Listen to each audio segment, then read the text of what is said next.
안녕하세요.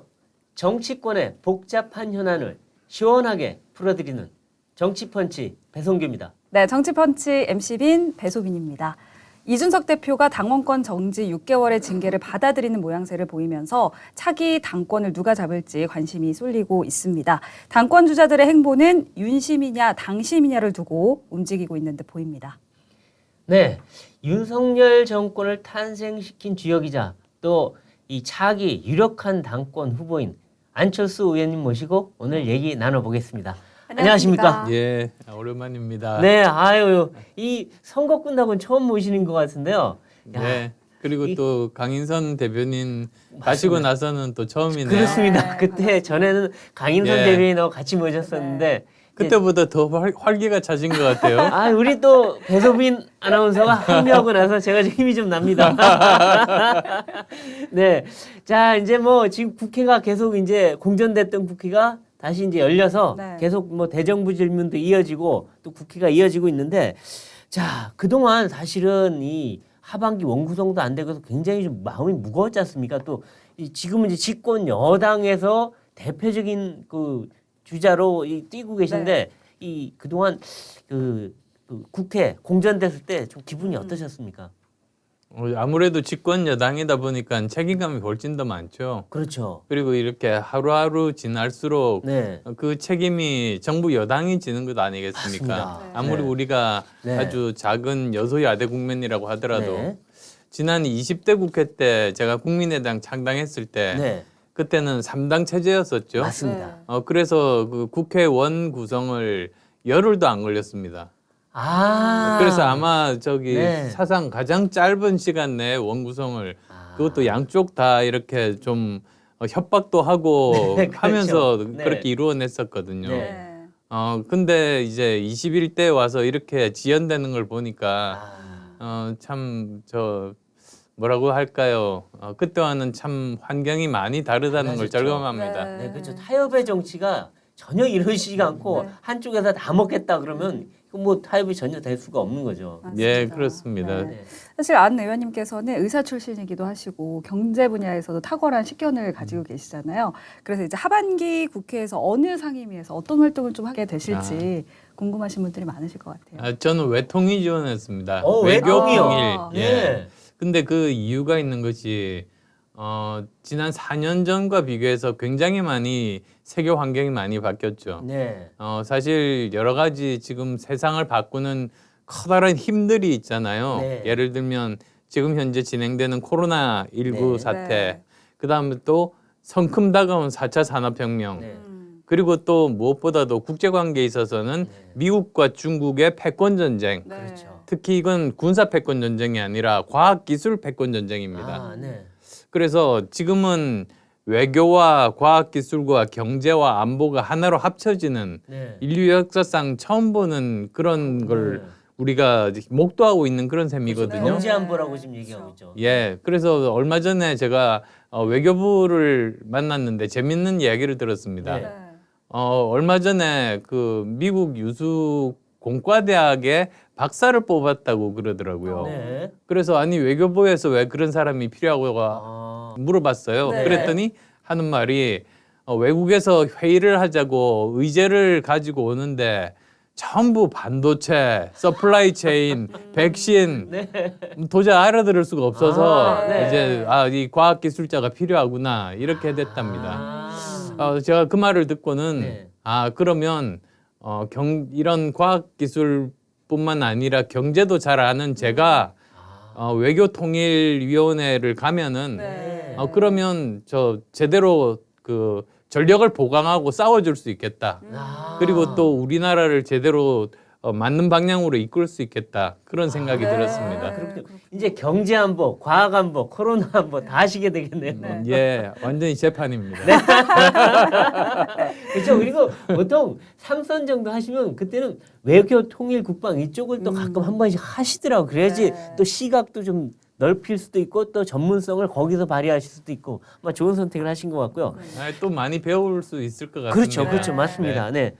그리고 이제 지금 이제 그 대정부 질문이 이제 뭐 계속 이어지고 있는데요. 근데 이 처음에 대정부 질문 보니까 제일 관심이 그 가던 게 눈길이 가던 게 이 한동훈 장관하고 박범계 의원이 전현 법무장관이 설전을 벌이던데, 근데 이거 설전을 하면서 이 박범계 의원이 이 검찰 인사 왜 당신이 다 하냐, 이 공직자 검증 왜 당신이 하냐고 막 따지니까 그 이 한동훈 장관이 아니 의원님이 장관 때 다 하시지 않았습니까? 그리고 청와대 때 본인은 하셨는데 그럼 뭔 근거를 하셨습니까? 그런 게 보니까 되게 웃기더라고요. 근데 이게 문재인 정권 분들의 좀 내로남불이 또 한번 보인 게 아닌가 싶던데 어떻게 보셨습니까? 사실은 그날 점심을 네. 저 여당 반장분들하고 같이 먹었었어요. 그렇군요. 네. 근데 그 중에 한 분이 네. 미리 어떤 질문을 할 건지를 이렇게 봤답니다. 네. 그러면서 말렸대요. 제발 하지 마시라고. 네. 되치게 당한다고. 네. 근데도 고집을 피우더니 완전히 떡이 됐네요. 그렇죠. 전에 한동훈 장관 인사청문회 때도 3M이니 뭐 그다음 이모니 이런 것 때문에 망신사였잖아요. 그래서 어제 보니까 박범계 장관 외에 다른 분들은 되게 몸을 좀 사리던데 박 장관은 전진 앞으로 하다가 쓰러지신 것 같아요. 어떤 대답을 하시니까 네. 의원분들이 다 웃으시더라고요. 그러니까 막뭐 박수 대놓고. 치고 막 웃고 네. 그러더라고요. 예, 뭐 국회가 분위기 좋으니까 참 좋더라고요. 네, 그렇군요. 네, 그리고 이제 이 새 정부 탄생 이후에 지금 최근에 가장 터진 게 이제 행정안전부 내 경찰국을 만드는 거. 네. 이것 때문에 한다고 그랬는데 갑자기 지금 뭐 경찰 서장들, 총경들이 뭐 회의를 하고 뭐 다른 밑에 사람들이 삭발을 하고 이렇게 하는 모습 초유의 모습인데 네. 물론 이 문제에 대해서 그동안에 이제 우리 의원님께서 직접 입장은 발표하지 않으셨지만 이 문제 어떻게 보고 계십니까? 그러니까 한마디로 네.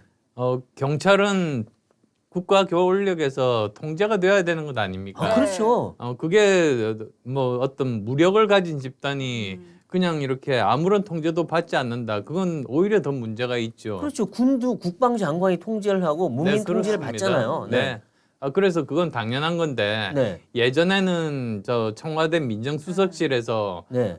뒤로 은밀하게 밀실에서 관리했잖아요. 네. 하던 그런 것들을 오히려 명명백백하게 모든 국민들이 볼 수 있는 곳에서 제도화한 거죠. 그렇죠. 행안부가 네. 하도록 한 거죠. 지금. 그리고 또 제도화를 했을 때는 어떻게 됐느냐면 그건 통상 업무를 하는 것이기 때문에 네. 모든 기록들이 그대로 다 남습니다. 네. 네네. 그러니까 나중에 뭐 여러 가지 뭐 정권이 바뀌거나 다른 일이 있을 때 다시 한 번 더 제대로 짚어볼 수가 있는 거죠. 증거가 그렇죠. 다 남아 있는 거죠. 청와대 가면 거기 뭐죠? 15년간 봉인해 버리면 볼 수도 없어요. 예, 글쎄 네. 말입니다.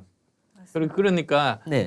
저는 제대로 그 시스템화하고 네. 투명성을 강화하고 방향을 바로 잡아서 가고 있다고 생각하거든요. 네. 그리고 또 이게 빨리 필요하다고 판단한 것 중에 하나도 네. 검경 수사권 조정에서 네. 저는 그것 자체가 좀 문제가 있다고 생각합니다. 네. 물론 저는 검찰 개혁이 네. 워낙 막강한 권력들을 모두 다 쥐고 있고 무소불위의 권력 그리고 또 네. 뭐 형평도 맞지도 않고 견제도 안 받는 그런 권력이기 때문에 네. 이거를 개혁을 해야 되는 건 맞는데 네. 거의 모두 다 뺏어서 경찰에게 줬단 말이에요. 그렇죠. 네. 그러니까 경찰이 무소불위의 권력이 된 맞아요. 거니까 이걸 또 통제를 해야만 됩니다. 그게 네. 민주주의 아니겠어요? 그렇죠. 네. 그래서 저는 이렇게 빨리 이런 제도화를 시도한 것이 그것이 적절하다고 보는 입장입니다. 네. 그렇죠. 그런데 그럼에도 불구하고 경찰들이 지금 집단 행동을 하니까 네. 이상민 행안부 장관은 쿠데타 아니냐 뭐 이런 얘기를 하고 오늘 또 윤석열 대통령도 네. 이거는 국기문란에 해당할 수 있다. 국민들이 우려한다 얘기하셨는데 그럼에도 불구하고 경찰들이 지금 뭐 14만 전체가 들고 일어난다 이런 얘기까지 하는데 이건 좀 문제가 있는 거 아닌가요? 네, 문제가 있죠. 사실 경찰이 하는 일 자체가 국민의 생명과 안전을 보호하는 게 일처 책무 아닙니까? 그렇죠. 근데 그런 것보다는 오히려 다른 쪽으로 이렇게 뭉쳐가지고 네. 집단 행동을 하는 것 자체가 뭐 공무원으로의 태도로서도 옳지 않고 네. 더욱더 이렇게 무력을 가지고 있는 네. 그런 집단이 또 그렇게 한다는 건 오히려 국민들의 불안감을 조성하고 사실은 옳지가 않지 않습니까? 네. 그렇죠. 네. 그래서 이런 것들은 참 바람직하지 않다 그렇게 생각합니다. 맞습니다. 네. 이 검찰도 보면 수사에는 이 그 법무부 장관이 검찰총장만 지휘하게 돼 있고 나머지 예산, 인사는 법무부에서 해요. 근데 경찰만 우리는 건들지 마. 그럼 청와대에서 안 하면 도대체 누가 이 사람들을 그럼 컨트롤하고 예산, 인사 누가 하겠다는 건지 그럼 자기들이 알아서 하겠다는 건지 이건 좀 납득이 잘 안 가더라고요. 네. 경찰들의 주장이 뭔지가. 그렇습니다. 그래서 또 이번에 제대로 이런 사건들이 생긴 것이 꼭 나쁘다고 보지는 않아요. 왜 네. 그러냐면 이런 여러 가지 또 좀 뭐라고 합니까? 문제의 소지들이 네. 이런 것들을 통해서 드러나게 되니까 네. 좀 그러면 투명해지는 예 과정이다. 이런 것들을 다시는 일어나지 않을 수 있도록 네. 다시 또 제대로 정비할 수 있는 계기가 될 수 있지 네. 않겠습니까? 그렇죠. 맞습니다. 맞습니다. 또 그리고 최근 정부는 서해 공무원 피살 사건 그리고 탈북 어민 북송 사건에 대한 진실을 파헤치는 일을 진행하고 있습니다. 그러니까 검찰과 감사원이 대대적인 이제 사정 작업에 들어갔는데 물론 진실은 반드시 밝혀져야 하는 부분이지만 국민들 입장에서는 좀 필요하다 이렇게 말을 하는 목소리도 있고요. 또 너무 전 정부 수사에만 몰입하는 거 아니냐. 지금 경제도 어렵고 코로나도 다시 창궐하고 있는데 너무 전 정부 수사에만 포커스가 맞춰진 것이 아니냐 이런 이야기들도 있습니다. 이에 대한 생각은 어떠신가요? 그러니까 크게 두 개로 나눠야죠. 하나는 정치적인 목적으로 탄압을 하는 그런 것이 있을 네. 수 있겠고 네. 뒤지기식으로요. 네. 그리고 또 한쪽으로는 정말로 범죄 행위가 의심이 될 때 네. 모든 사람들은 많이는 법 앞에서 평등해야 되지 않습니까? 그렇습니다. 그게 네. 민주주의의 기본이고 그래야만 사실은 국민들이 다 납득하고 통합을 할 수가 있는 것이거든요. 그렇죠.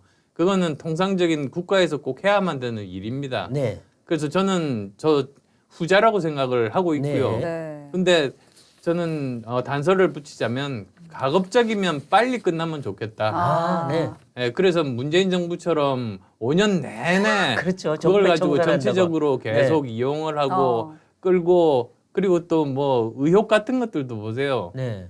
저 국정 어떤 저 원칙이 있다고 그러더라고요. 그때는 네. 전 정부의 네, 경우에는 네, 네. 의혹은 해소 규명되지 말아야 한다. 의혹은 해명 예. 규명되지 말아야 한다. 나의 의혹은 규명하면 안 되고.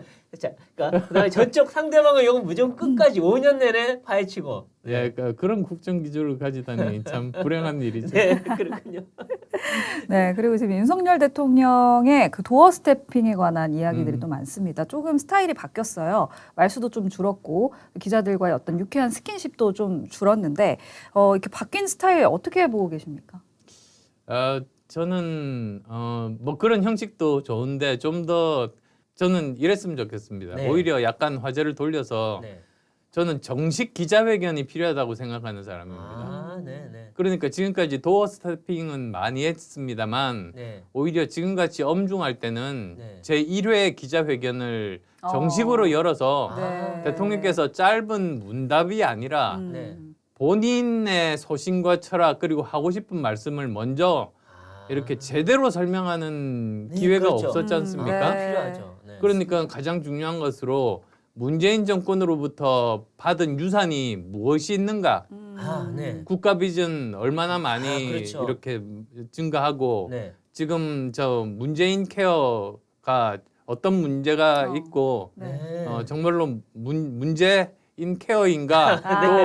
말을 하고 네. 이런 우리가 설명할 게 많거든요. 네, 네. 그거를 건설업계 타절이라고 하더라고요. 전에서 받은 게 어떤 건지 다 보이고 네. 요거 하에서 우리가 하겠습니다라고 하는 야, 건데. 원래 그러는 겁니다. 네, 네, 네. 원래 조직의 수장이 바뀌었을 때는 그렇죠. 전에 맡았던 사람들의 그로부터 물려받은 것들을 제대로 다 그렇죠. 밝혀놓고 그 다음에 일을 시작해야지. 그렇죠. 이제 이걸 얼마나 개선했는지 명확하게 네. 투명하게 그렇죠. 드러나거든요. 책임과 성과가 다 보이는 거죠. 예, 네. 그래서 그게 첫 번째이고 네.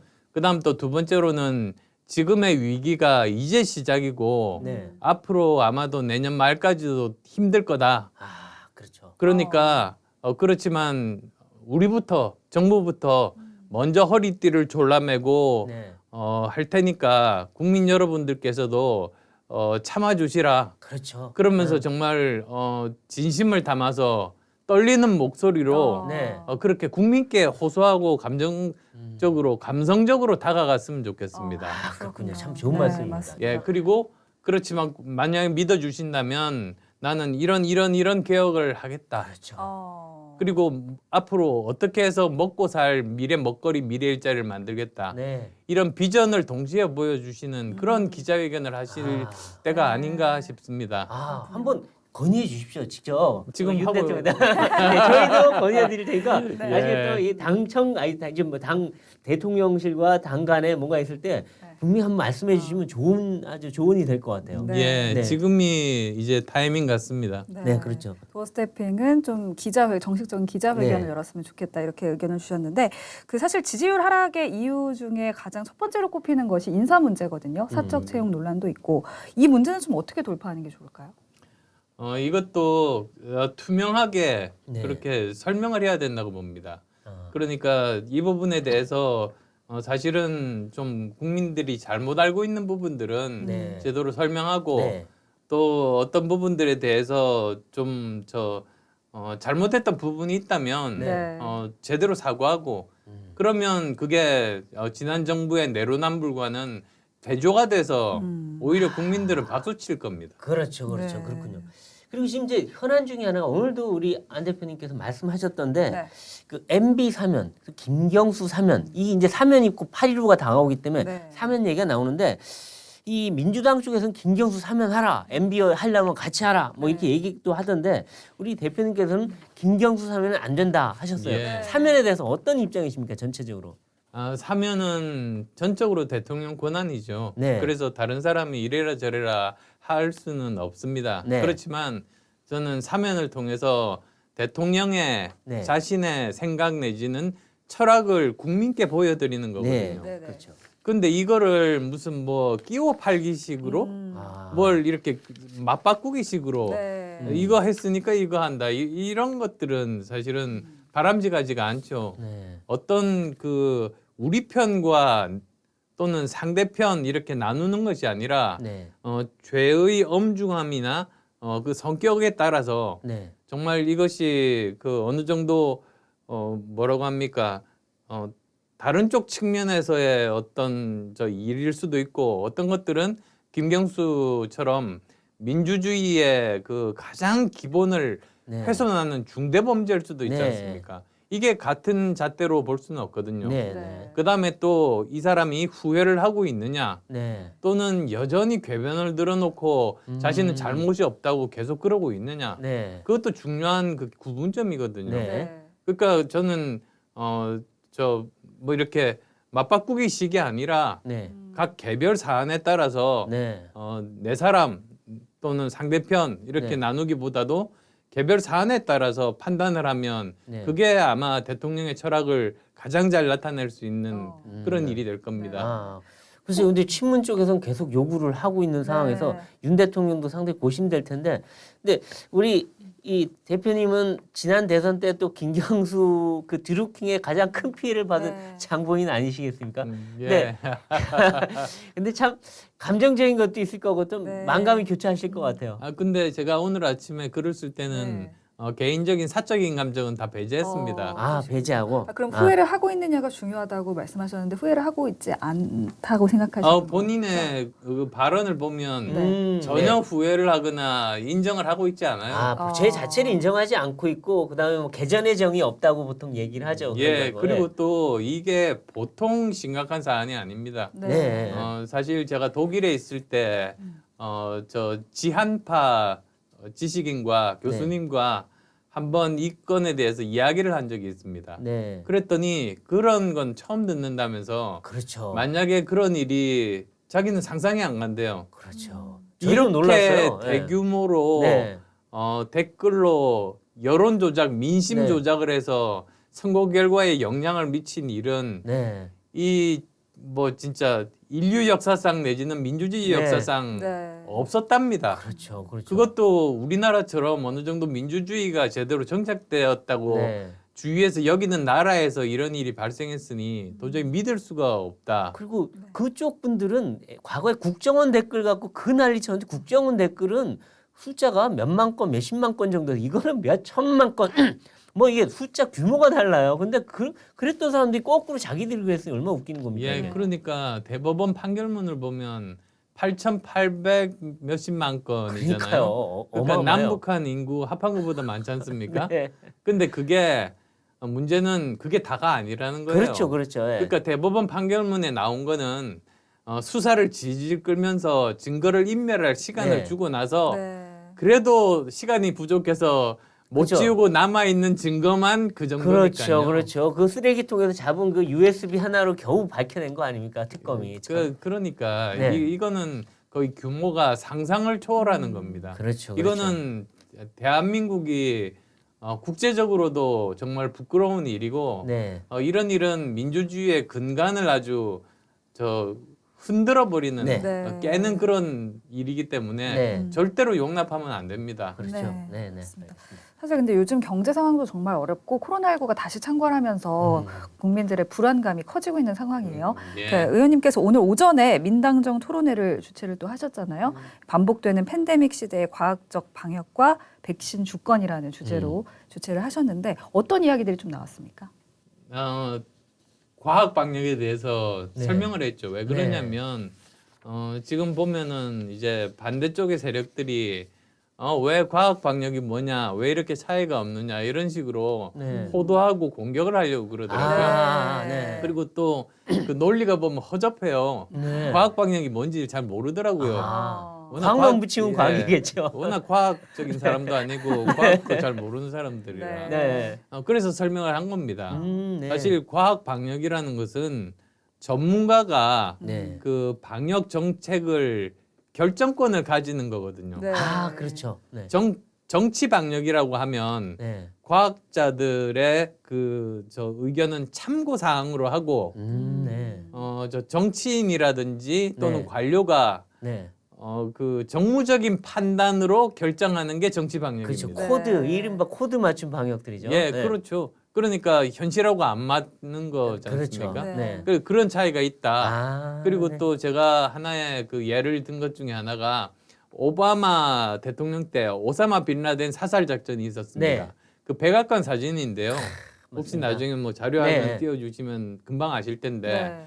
그 테이블 중앙 지휘관석에 대통령이 앉아 있는 게 아니라 아니죠. 장군이 앉아 있고요. 맞아요. 네. 오바마 대통령은 옆에서 쭈그리고 앉아서 맞아요. 이렇게 네. 보고 있는 사진입니다. 보기만 하고 있는 거예요. 네. 근데 그게 지금 현대의 일하는 방식이거든요. 네. 그러니까 아주 옛날에는 뭐 20세기에는 그렇게 세상이 복잡하지가 않고 분야도 작아서 대통령이 모든 걸 지휘했죠. 네. 그리고 또 어느 정도 전문가들의 의견을 받아서 결정을 해도 그렇게 크게 틀리지는 네. 않았습니다. 근데 요즘은 각 분야들이 너무나 많아지고 복잡해지고 빠르게 변하다 보니까 현장 전문가들이 아니면 네. 제대로 판단하고 결정할 수가 없습니다. 네. 네. 그래서 요즘 하는 방식은 현장 전문가에게 결정권을 주고 정부나 또는 관료들은 그걸 지원하는 그런 방식으로 가게 되는 맞습니다. 거죠. 네. 이런 것이 바로 그 과학 방역의 네. 모습인 거죠. 사실. 아, 맞습니다. 좋은 맞습니다. 말씀입니다. 네. 사실 근데 최근 이제 유력 당권 주자들의 공부 모임 주도가 자주 일어나고 있습니다. 이제 이걸 두고 공부 모임이 아니라 당권을 노린 어떤 세력 확장이 아니냐 이런 이야기들이 좀 나오고 있거든요. 이에 대해서 어떻게 생각하십니까? 저는 공부만 해서 잘 모르겠는데 세력은 모르고 공부만 하죠. 아, 왜 그러냐면 네네. 저희들은 네. 이렇게 미리 어떤 모임에 가입자들을 받아서 네. 이렇게 뭐 관리한다고 할까요? 네. 그런 목적이 아니라 네. 저희들은 이번 정권 들어와서 네. 가장 중요한 4가지 주제를 뽑았습니다. 네. 네. 하나는 지금의 경제 위기를 어떻게 극복할 것인가. 네. 두 번째는 앞으로 우리가 먹고 살 네. 미래 일자리 미래 먹거리를 어떻게 창출할 것인가. 네. 세 번째는 코로나19를 포함해서 다음 팬데믹에 대해서 어떻게 네. 대처할 것인가. 그다음 네 번째는 우리 미래 세대를 위한 연금개혁, 교육개혁, 네. 노동개혁을 어떻게 할 것인가. 맞습니다. 중요하죠. 이 4가지거든요. 네, 그래서 네. 오늘 3번째 시간이었습니다. 네. 아, 그리고 네. 저는 회원제가 아니라 누구든지 관심 와서. 있는 의원들이면 누구나 참여하시라고 아. 오픈된 형식의 세미나입니다. 그러니까 회원이 있는 게 아니군요. 그러니까. 예, 그러니까 이게 세력을 모으려고 하는 건 아니죠. 네. 그렇군요. 근데 뜻을 같이 하는 분들이 많아지면 어쨌든 좋겠네요. 앞으로 공부도 더 많이 할 수 있고. 또- 그렇게 되면 제대로 정책 정당으로 거듭날 수가 있는 거죠. 그렇죠. 네. 근데 지금 요즘 뭐 이 국민의힘 모습에 대해서 그동안 좀 혼란스러웠던 점이 많았어요. 네. 뭐 당 내분도 있었고 그래서 친윤은 분란 내분이 일어났고 초선들은 침묵하고 있고 중진들은 실종됐다. 그래서 당이 도대체 뭐 하고 있는 거냐? 국정운영 뒷받침은커녕 내분에 휩싸여 있다 이런 얘기들이 많아서 네. 지금 그 비판이 많았는데 지금 국힘 어떻게 평가하십니까? 내부 모습.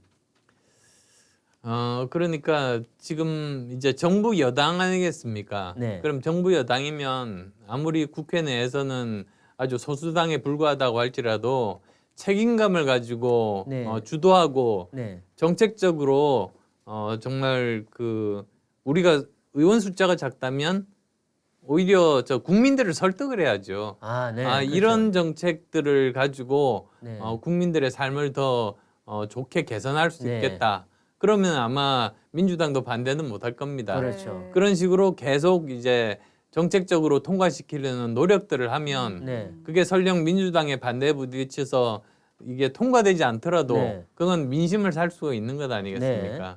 그래서 그런 노력들이 지금 좀 부족했던 것이 아닌가. 물론 50일 동안 국회가 공전되기 물론 때문에 그렇죠. 네. 그런 활동을 못했다고 한다면 네. 뭐 지나간 일은 어떻게 하겠습니까? 지금부터라도 네. 민주당보다 더 열심히 그런 정책 활동을 해야겠죠. 그렇죠. 네. 근데 이제 우리 안 의원님이 이제 그 국민의당과 함께 이 당에 들어오셔서 이제 중도 외연 확장 이런 걸 기대를 많이 했는데 네. 일각에서는 이 당이 다시 또 무슨 옛날 늙은 영남당으로 회귀하는 거 아니냐. 그리고 뭐 이준석 대표 파동도 있으면서 또 젊은 층도 떨어져 나가는 거 아니냐. 이런 걱정들이 있어요. 뭔가 당이 확장되고 쇄신되는 모습이 있어야 되는데 그런 역할 좀 우리 안 의원님이 좀 주도하셔야 되는 거 아니겠습니까? 저는 그 일을 하기 위해서 네. 이제 힘을 합한 겁니다. 네. 그리고 또 제가 항상 그랬죠. 지금에 보면 지금의 두 정당은 뭐라고 할까요? 전 국민을 대표하거나 또는 사회적인 약자들을 보호하기보다는 네. 특정 세력들을 대변하고 그들을 보호하는 기득권 이미지들이 다 있습니다. 그렇죠. 그렇죠. 예, 네. 그래서 예를 들면 사실 민주당도 네. 전체 90% 노동자 중에서 10%밖에 안 되는 기득권 노동자들을 대변하는 정당. 네. 그다음에 또 그 국민의힘도 또 기득권층을 대변한다는 네. 그런 이미지들이 있지 그렇죠. 않습니까? 이미지가 있죠. 근데 그런 이미지들을 벗는 일이 정말로 중요하다. 네. 즉, 사회적인 약자를 따뜻하게 품어 안을 수 있는 네. 그런 것들을 말로만 하지 말고 정말 정책과 행동으로 보여주면서 네. 가야지만 그런 정책만이 국민의 버림을 받지 않을 수 있다. 네. 그렇죠. 그렇게 생각합니다. 맞습니다. 그래서 그런 정당이 되기 위해서 저 나름대로 열심히 노력하고 있고 네. 지금 현재 세미나 시리즈도 다 그 그렇죠. 일환이거든요. 네, 맞습니다. 새롭죠. 그러니까 국민의힘에서 그런 모습 잘 못 봤는데 하여튼 이게 계속 이어나가길 네, 바라고요. 맞습니다. 그리고 이제 지금 논란이 계속됐던 게 이준석 대표 문제였는데 이준석 대표가 징계 후에 지금 전국을 돌면서 네. 당원들 만나고 하는데 이게 좋은 모습 같기도 하고 어떨 때 보면 꼭 떼쓰는 애 같은 모습 같기도 하고 참 이게 뭐라고 평가해야 될지 모르겠는데 어떻게 평가하십니까 정말 지금 현재 이준석 대표 행보? 이준석 대표도 정치인이니까 네. 아마 나름대로의 존재감을 부각을 하고 싶은 그런 욕구들이 있을 겁니다. 그런데 저는 지금 상황에서는 오히려 뭐 그런 모습도 뭐 방법일 수 있겠습니다만 네. 좀 더 자숙하는 모습, 네. 그래서 좀 더 성숙돼서 다시 이렇게 돌아오는 네. 그런 것들을 생각해 보시면 어떨까 그런 바람을 가지고 네. 있습니다. 그렇군요. 사실 근데 이제 이준석 대표의 행보에 많은 2030 지지자들이 모이고 있는 건 사실이거든요. 과연 돌아왔을 때 6개월 후에 이준석 대표가 정치 활동을 좀 재개를 할 수 있을까요? 뭐 아마 그 가장 큰 변수는 아마 8월 정도로 추정됩니다만 네. 그때 경찰 조사 결과겠죠. 그렇죠. 그렇죠. 네. 그래서 경찰 조사 결과로 만약에 그 성상납이 사실로 밝혀진다면 아마도 재계하기까지는 굉장히 네. 지난한 그런 그 기간들이 필요할 테고요. 네. 만약에 그게 억울하다, 네. 사실이 아니다. 음. 그렇게 되면 이제 본인이 다시 복귀할 수 있는 여건은 만들어진 셈인데 네. 그렇더라도 6개월의 그런 공백 기간 그리고 네. 또 사실 사상 초유로 이 저 징계를 받았지 않습니까? 예. 당 대표가 그걸 이렇게 완전히 없던 일처럼 할 수는 없을 겁니다. 아, 그래서 네. 오히려 본인이 자숙하고 내려놓는 모습 아, 네. 이런 것들이 정치를 길게 본다면 본인에게 더 좋지 않을까 하는 생각도 아, 있습니다. 지금 막 돌아다니면서 나 잘못한 거 없어요. 그리고 하고 6개월 후에 나 다시 돌아왔어. 막 이런 거보다는 좀 조용히 자숙하면서 나중에 혹시 6개월이 지나더라도 그냥 나는 책임지고 당대표를 물러나겠다. 이런 모습이 오히려 다 나아 보인다. 이런 말씀으로 해석하면 될까요? 뭐 여러 가지가 있지 않겠습니까? 네. 그때 당을 좀 더 민주적으로 네. 이렇게 뭐 이끌 수도 있을 거고 뭐 네. 여러 가지 방법들이 있을 수 있겠는데요. 네.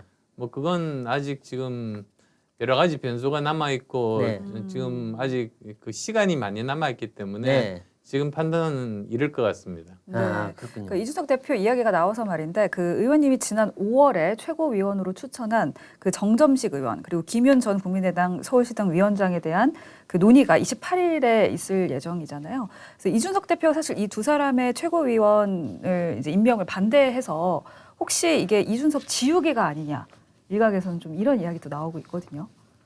그게 원래 같이 국민들께 약속을 했던 네. 그 사안입니다. 네. 그러니까 오히려 이준석 대표의 약속을 지키는 거죠. 아, 네.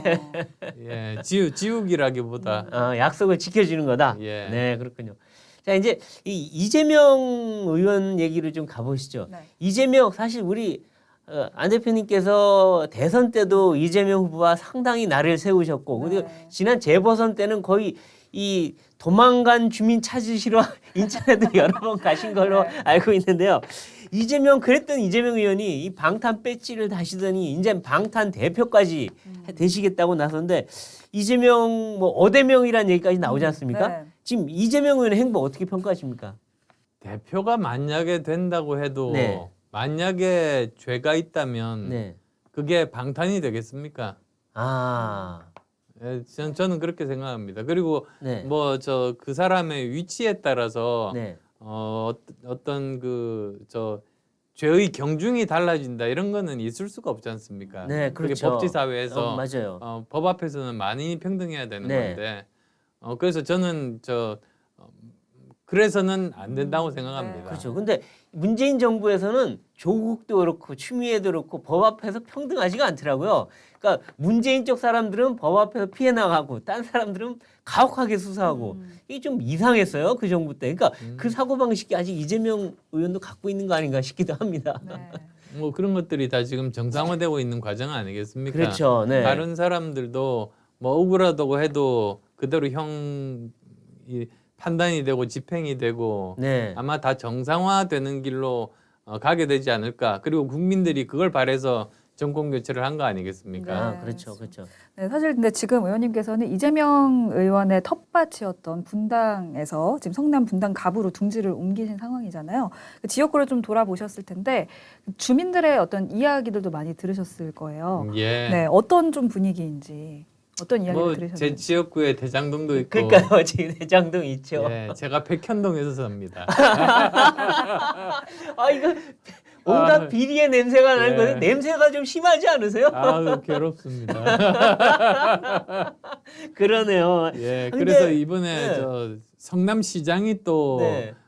저기 같은 여당이 됐죠. 네. 아, 그렇죠. 예, 신상진 시장이 네네. 됐습니다. 맞아요. 제 서울의대 5년 선배예요. 그렇죠. 또 같은 의사시고. 예, 근데 중간에 잘려가지고 저보다 5년 늦게 졸업을 했습니다. 아, 맞습니다. 맞아요. 맞아요. 예, 또. 근데 어쨌든 같은 의사니까 네. 야 우리 옛날에 외과 그 저 예. 배운 거 떠올려가지고 외과 수술 한번 잘해보자. 성남 수술. 예. 그러니까요. 그러니까 성남 지금 정상화위원회도 활동이 계속 이루어졌고 했는데 네. 뭔가 대장동, 백현동 그리고 성남의 오래된 뭐 비리 의혹들 이거에 뭐 새로운 뭐 증거나 단서 이런 게 발견되는 등 뭔가 진전이 좀 있습니까? 어떻습니까 지금? 저는 이제 저 분당 갑 국회의원이니까 네, 그런 자료들을 찾으려고 하면 네, 사실 그런 자료들은 성남시에 있으니까 네. 아마 지금 시장님이 열심히 지금 찾고 계신 걸로 저는 알고 있습니다. 아 네. 그렇죠. 예. 그래서 지금 근데 뭔가 예. 아마 경기도 자료는 어느 정도 찾을 수 있을지는 잘 모르겠습니다만 네. 또 검찰 수사, 경찰 수사 진행되면 뭐 수사권 발동해서 또 찾을 수 있지 않겠습니까? 아 그렇죠, 그렇죠. 기대를 해보는데 너무 늦어져요. 이게 전반적으로 윤석열 정부가 뜬 지도 2달도 넘었는데 네. 아직 검찰 수사, 경찰 수사가 뭐 이렇게 크게 진전되는지 잘 모르겠는데 석 달 넘었죠. 예 그리고 이제 수사권 그 종료 시간도 이제 얼마 안 남았고 해서 이게 과연 9월 달까지 수사가 이루어질 수 있는 거냐 좀 궁금증 가진 국민들이 많아요. 어떻게 보십니까? 글쎄요. 이제 거의 마무리 단계 접어든 수사도 있고 네, 그럴 겁니다. 그러니까 네. 다는 아니지만 네, 어떤 것들은 좀 더 시간이 필요하고 어떤 것들은 뭐 8월 내로 네. 수사가 결과가 나오는 것도 있고 하니까 네. 지켜봐야겠죠. 네. 그럼 전체적으로 이재명 의원의 정치적 앞날 밝다고 보십니까? 어둡다고 보십니까? 아마도 그 수사 결과에 딸린 거 아닌가 싶습니다. 네. 아무리 그래도 우리가 법치 국가이다 보니까 네. 아무리 의혹이 있더라도 물증이 없으면 마음 먹은 대로 처리하기는 힘든 거 아니겠습니까? 네. 아, 그래서 뭐 빠져나갈 수도 있겠고 아, 예, 그런 일은 참 불행한 일이겠죠. 네. 근데 뭐 어쨌든 그동안 나온 것만 해도 저희가 볼 때 그렇게 쉽게 빠져나가기 어려워 보이는데 네. 또 이분이 또 워낙 정치적 기술이 뛰어난 분이 어떨지 모르겠네요. 예. 근데 지금까지는 뭐 어떤 개인적이고 사적인 뭐 그런 걸로 빠져나갔다고 한다면 네. 직접적인 범죄 증거 앞에서는 아, 어떻게 네. 꼼짝할 수는 없겠죠. 네. 그래서 아마 그 수사 결과에 따라서 결정적인 증거를 확보하느냐 아니냐 네. 거기에 따라 정치적인 운명이 좌우되지 않을까 네. 생각합니다. 네. 네, 그렇군요. 이재명 의원에 대한 이야기 해봤고 안철수 의원님께서는 이미 이제 당내 유력한 당권 주자로 꼽히고 계십니다. 그러니까 집권 여당의 중진으로서 당을 바로 세우기 위해서 이것만은 반드시 하고 싶다, 해야 된다, 뭐 이런 게 있으신가요? 저는 당을 좀 더 실용 정당으로 바꾸고 싶습니다. 아, 네. 그 말은 무슨 말이냐면 네. 사람들마다 자기 머릿속에 가지고 있는 이상적인 세계관이 있지 않습니까? 네. 근데 오히려 그게 더 중요한 사람들은 자기 머릿속에 갖고 있는 세상관을 가지고 네. 이 세상을 바꾸려고 해요. 네. 그러면서 많은 문제들이 발생하죠. 아. 근데 오히려 그것이 아니라 저 같은 입장에서는 네. 이 세상에 존재하는 사회 문제 자체를 바라보고 이 문제를 풀 수 있는 해법이 무엇인가 네. 그것에 저는 집중하는 스타일입니다. 그리고 그 해법이 어떤 경우에는 저 진보 쪽의 해법일 네. 수도 있고 보수 쪽의 해법일 수도 네. 있지만 네. 그 상황에 가장 맞는 방법을 택하면 되는 거죠. 네. 그렇게 세상의 문제를 바꾸고 그리고 또 이런 사회를 변화시킬 수 있는 네. 네. 그런 정치를 저는 실용 정치라고 하는데 네. 유럽이 대부분 그렇습니다. 유럽이 지금 더 이상 그런 저 이념 논쟁을 하지는 않거든요. 네. 실제로 세상을 바꿀 수 있느냐 네. 이거니까요. 네. 우리나라도 그렇게 가야 된다. 네. 그리고 그 선두에 저는 저 국민의힘이 그런 정당으로 바뀌어야 된다. 아. 그렇게 생각하고요. 네. 그리고 또 물론 아까 몇 번 강조했습니다만 사회적인 약자들을 따뜻하게 품어 안을 수 네. 있는 정당이 전 세계적인 양극화가 심화되는 이 시점에 네. 정말로 꼭 필요한 정당의 모습이 되어야 한다. 네. 그런 믿음을 갖고 있죠. 네. 네. 이제 그런 이제 정당을 바꿔 나가려면 아무래도 또 당내에서 입지나 영향력도 커지셔야 되는데 그리고 네. 또 다른 또 당내 유력한 분들하고 또 연대도 하셔야 될 거고 그래서 지금 어쨌든 윤석열 정부가 들어선 이후에 당의 주도권도 친윤이라고 불리는 분들이 이제 하고 계신데 그 대표적인 분이 이제 권성동, 장제원 이런 분들인데 두 분들하고 다 어느 정도 친분이 있으시죠? 네, 뭐 저 지금 그렇게 관계가 좋지 않은 사람은 없습니다. 아, 근데 그래도 장제원 의원님하고 더 가까우시다는 얘기도 있고 어떻습니까?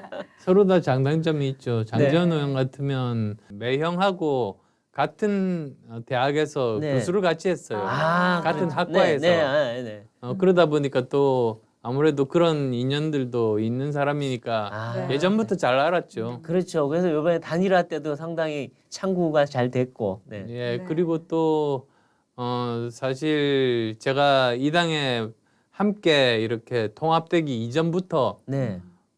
많은 사람들을 따로 만났었습니다. 아, 네. 그래서 뭐 예를 들면 권성동 의원 같으면은 무소속일 때 만나서 같이 밥도 먹은 적이 있습니다. 그렇죠. 그렇네요. 예, 그래서 꽤 많은 사람들과 알고 있습니다. 아, 그리고 그게 요즘 일이 아니라 저는 19대 국회 때부터 등원을 했으니까 네. 지난 10년 동안 굉장히 많은 의원들을 만났습니다. 네. 그래서 어떻게 보면 제가 아마 국회의원 300명들 중에 1대1로 만나서 이야기해 본 사람이 제일 많은 사람 중에 하나 아닐까. 아, 그렇군요. 저는 그렇게 생각합니다. 네네. 그리고 그것 때문에 사실 법도 통과시켰거든요. 아, 그러니까 그렇군요. 예전에 19대 때입니다만 그때도 열심히 저는 저 줄모임이라고 해서요. 네. 저 그 본회의장에 이렇게 줄이 아, 있으면 그렇죠, 있죠. 네. 거기 보면 다른 당 의원들이 앉기도 하거든요. 그렇죠. 아. 그러면 같이 가서 밥도 같이 먹고 하면서 왜냐하면 저 사실 150표 이상을 받아야 법안이 통과가 됩니다. 그렇죠. 그러면 한 당만으로는 부족해요. 그렇죠. 우리끼리만. 네. 그래서 다른 당 의원도 설득하고 해야 되기 때문에 네. 그래서 제가 통과시킨 법안들이 네. 초선 의원 때도 많았습니다. 네. 아. 그때 대표적인 게 김영란법 제가 사실은 주도해서 통과시킨 아, 사람이고 그렇죠. 신해철법도 통과시켰고 아, 네. 그리고 또 그 당시에 기초연금을 10만 원에서 20만 원으로 올리는 거 네. 그게 박근혜 대통령 공약이었는데 네. 그때는 제가 야당 입장으로 네. 그걸 찬성해서 아, 통과시켰었거든요. 그렇군요. 당내 반발이 굉장히 심했습니다. 아, 네. 앞에서 들어눕고 막 난리였는데 아, 네, 네. 예 어쨌든 아. 다 이렇게 그렇죠. 밟고 통과시켰죠. 네. 근데 이번에 지도체제 문제 논의 때 이제 애초에는 조기 전당대회 쪽에 무게를 두시는 것 같다가 나중에 결국 그래 권성동 체제로 가자 이제 하셨는데 그거는 어떤 그 이유로 이렇게 그 권성동 체제를 지지하시게 된 겁니까? 아니 저는 팩트가 네. 중요한 사람입니다. 아, 네. 그러니까 어떤 사안 판단할 때 네. 제 개인의 유불리나 아, 이익 같은 네. 것들을 계산하지 않고 네. 지금 현재 상황에서 그 보니까 해석이 다른 해석이 나올 수가 없더라고요. 아, 그러니까 그렇군요. 지금 상태에서는 이 그 대표가 네. 지금 현재 고리 상태라기보다는 사고 네. 상태가 네. 맞습니다. 아, 그러면 그렇죠. 당연히 이제 권성동 원내대표도 이게 그 저 직무대행이지 권한대행이 될 수는 없거든요. 아. 그러면 또 거기에 따라서 지금 조기 전당대회를 아무리 하고 싶어도 할 수가 없는 것이죠. 그렇죠. 네. 그래서 거기에 따라서 객관적으로 아, 판단한 네. 겁니다. 아, 그렇군요. 이제 최근에 정권 교체는 아직 진행형이다 말씀하셨는데 이게 아직 뭐 이 제대로 된 정권 교체를 가려면 갈 길이 멀다 이런 의미를 보이는데 역시 제일 정권 교체에서 성과를 내려면 다음 총선도 이어야 되는 거 아니겠습니까? 저렇게 그게 야당이 계속 반대하고 있기 때문에 중요합니다. 어떻게 해야 됩니까? 그런데 걱정이 됩니다. 네. 왜 그러냐면 경제 지금 불황이 이제 시작입니다. 아, 지금이 초반인데 벌써 벌써 어려운데. 지금 집값 떨어지고 네. 난리가 나거든요. 네, 주식값 떨어지고 네. 코인 때문에 그렇죠. 정말 조 단위로 젊은 사람들 지금 재산을 잃고 있고. 그렇죠. 물가는 폭등하고. 근데 아, 이제 시작입니다 이게. 시작이 하. 그래서 올해 말이 되면 더 나빠질 거고 내년 되면 네. 또 더 나빠질 수 있는데 그런 거의 바닥일 때 총선을 치른다면 굉장히 아, 아마 어렵죠, 그러면. 어려울 겁니다. 네. 그래서 그렇게 안 되도록 네. 사실은 당도 관리를 잘 해야 되고 네. 그리고 또 그 여러 가지 제가 아까 말씀드린 그런 개혁들 아, 네. 또 같이 동시에 병행을 해서 네. 국민들로부터 마음을 얻는 노력들 네. 그런 것들이 반드시 필요한 거죠. 그리고 네. 그건 당대표 혼자의 힘으로 되지 않습니다. 맞습니다. 예, 네. 구성원들이 모두 다 네. 거기에 공감하고 한 마음으로 움직일 때 네. 그때 힘이 생기는 거죠. 그렇죠. 맞습니다. 네. 또 이렇게 경제가 어렵다 보니까 당과 대통령실의 유기적인 그런 협력도 참 중요한 시점이 아닌가 싶거든요. 앞으로 이제 윤 대통령을 또 만날 기회도 많이 있으실 텐데 예, 좀 이렇게 충언이나 조언을 해주신다면. 지금 최선을 다하고 계시지 않습니까? 네. 근데 또 보면 신은이 아닌지라 아, 그럼요. 본인이 못 보는 영역들이 있을 수밖에 없습니다. 그렇죠. 그건 저도 마찬가지죠. 네, 그렇죠. 누구나. 그래서 이렇게 보기에 이런 부분들을 간과했다고 한다면 네. 그런 부분들에 대한 조언은 제가 과감 없이 할 생각입니다. 네, 네. 예전 제가 저 인수위원장 때도 네. 마찬가지로 그랬었고요. 네. 아, 그렇죠. 앞으로 하여튼 윤 대통령한테 뭐 조언, 충언 그리고 여러 가지 도움되는 말들을 많이 해주시면은 그 당과 그 대통령실 간의 어떤 가교 역할도 해주시고 하면 정말 좋을 것 같습니다. 예. 맞습니다. 네. 네, 또 이제 53일 만에 국회가 정상화됐는데 앞으로의 이제 안 의원님의 국회 활동에도 많은 기대가 모아지고 있습니다. 특히 코로나 방역 그리고 미래 성장력으로 꼽히는 반도체 분야에서의 활약이 기대가 되는데 이번 국회에서 이제 입법 활동을 통해서 이루고 싶은 국회의원 안철수로서의 어떤 바람이 있으시다면 한 말씀 해주시죠. 제 가장 큰 관심사는 미래 먹거리 미래 일자리를 찾는 그렇군요. 겁니다. 네. 그게 저는 이번 정부에서 하지 않으면 네. 우리나라 미래는 암울하다고 생각해요. 네. 20년 주기설이 있지 않습니까? 네. 그렇죠. 그러니까 박정희 대통령께서 경제개발 5개년 계획을 통해서 네. 우리 선박이라든지 철강이라든지 네. 중화공업을 통해서 1980년대, 네. 1990년대 20년 먹고 살았습니다. 네. 그 다음에 김대중 대통령께서 초고속 인터넷 네. 그리고 또 벤처 기업을 통해 가지고 IT로 우리가 2000년대, 그렇죠. 2010년대 20년 먹고 살았습니다. 네. 근데 이것도 한계에 다다랐어요. 네. 지금 현재 메모리 반도체가 우리를 먹여 살리고 있는데 네. 아마 3, 4년 정도면 따라잡힐 거라고들 다들 전문가들이 예측하고 네. 있습니다. 그러니까 이제는 이번 정부에서 다시 앞으로 20년 먹고 살 머리 먹거리를 못 만들면 네. 그러면 우리는 다음 정부 정도 되면 추락하게 되는 거거든요. 그래서 정말 절체절명의 위기라는 생각에 네. 미래 먹거리를 만드는 일에 저는 집중할 그런 생각입니다. 네. 그렇군요. 또 아울러서 사실 제가 갑자기 좀 돌아가는 이야기인데 처음에 제가 그 인수위원장을 맡았을 때 네. 생각을 해봤어요. 그 전에 저 여러 가지 인수위원회가 있었지 않습니까? 그렇죠. 그래서 거기서 했던 일들 어떤 것들이 저 좀 고쳐져야 되나 이런 것들을 보다 보니까 여러 가지 교훈을 얻었죠. 네. 근데 대부분 일하는 방식들이 대통령 후보가 공약으로 내세운 것을 국정 과제로 발표하는 일을 그렇죠. 로 네. 네. 이렇게 만든 겁니다. 네. 근데 저는 그 한 걸음 더 나아가서 지난 문재인 정부에서 해야 될 숙제, 네. 시대적인 과제, 네. 시대 정신을 제대로 구현하지가 않았기 때문에 네. 그 숙제가 한꺼번에 다 이번 정부로 그냥 온 겁니다. 그렇죠. 그렇죠. 그래서 제가 했던 일이 먼저 시대 과제를 정리를 하고 네. 그 다음에 거기를 해결할 수 있는 국정 과제를 110개를 네. 그렇게 만든 거죠. 네. 그리고 누구 시킬 수는 없어서 제가 만들었습니다. 그렇군요. 근데 7개나 되는 겁니다. 보통 한 3개 정도면 제일 네. 좋겠는데 네. 워낙에 앞에 정부가 숙제를 안 해서요. 네, 네. 그래서 7개가 이런 거였습니다. 첫 번째가 공정과 상식 그리고 네. 또 민주주의와 법치를 네. 회복시키는 것. 그렇고. 그거는 윤석열 대통령의 어젠다고요. 하겠다고 하셨죠. 두 번째가 미래 먹거리 미래 일자리 만드는 네. 일. 이건 제 어젠다입니다. 네.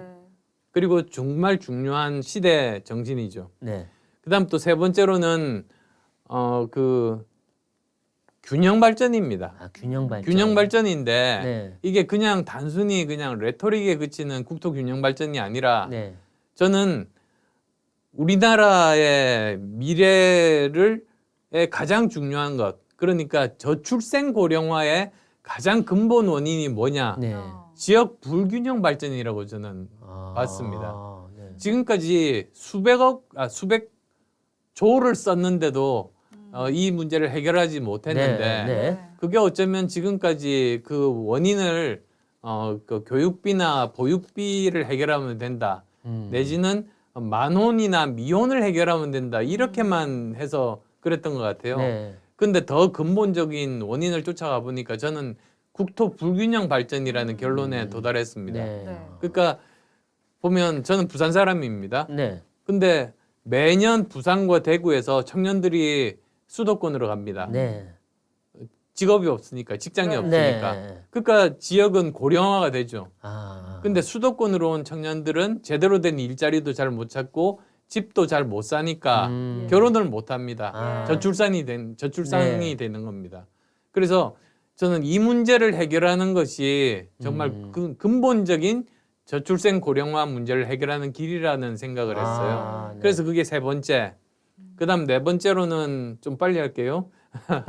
그 대한민국의 지속 가능성. 네. 그러니까 인구 문제, 네. 연금 개혁 문제, 아, 그렇죠. 그다음에 탄소 중립 문제. 네. 이런 건 다 우리 미래 세대를 위한 일이고요. 네. 다섯 번째가 국민 통합. 네. 국민 통합이 되지 않고 위기를 해결한 나라는 없으니까요. 그렇죠. 그렇죠. 그다음에 여섯 번째가 국제사회에서 경제 12대국에 걸맞는 역할을 하는 것. 아, 네. 제가 국제사회에 나가보면 불행하게도 일본은 좋아하는데 한국은 안 좋아하는 나라를 많이 만나게 됩니다. 아, 그렇군요. 참 이해가 안 되죠. 우리가 네. 도덕적으로 우위에 있는 나라인데. 네. 근데 보면 일본은 국제적인 어떤 일이 있으면 돈을 그렇게 많이 냅니다. 그렇죠. ODA를 네. 엄청나게 하죠. 근데 우리나라는 우리나라 위상에 걸맞는 정도의 그걸 하지 않고 그렇죠. 그냥 받기만 하는 나라라는 인식이 팽배했습니다. 아, 네. 근데 이걸 해결을 해야지 우리가 음. 다시 대접을 제대로 받을 수가 있는 네. 거고요. 그 다음에 또 일곱 번째는 자강안보. 네. 그 뭐 기본 중에 기본이죠. 그렇죠. 그렇죠. 우리 스스로도 우리를 지킬 수 있는 정도의 네. 국방력을 가져야 된다. 아, 그렇군요. 이 일곱 개 가지고 전체적인 그 국정과제를 만들었었죠. 네. 아. 그래서 뭐 그런 문제 인식을 제가 가지고 있다는 걸 말씀드립니다. 아, 그렇군요. 아, 오늘 이 다방면에 걸쳐서 우리 안철수 의원의 정치 철학 그리고 앞으로 포부를 들어볼 수 있었습니다. 네. 우리 안 의원은 지금 뭐 이 윤석열 정부를 탄생시킨 주역 중에 한 분인데 앞으로는 이 국가 미래 먹거리를 더 발굴해서 나라 발전시키는데 이바지하겠다고 말씀하시는 걸 보고 뭐 기대를 갖고 앞으로 네. 어떻게 할지 지켜보겠습니다. 네, 정치펀치 오늘 준비한 소식은 여기까지고요. 다음 시간에 더 화끈한 펀치로 찾아오겠습니다. 고맙습니다. 고맙습니다.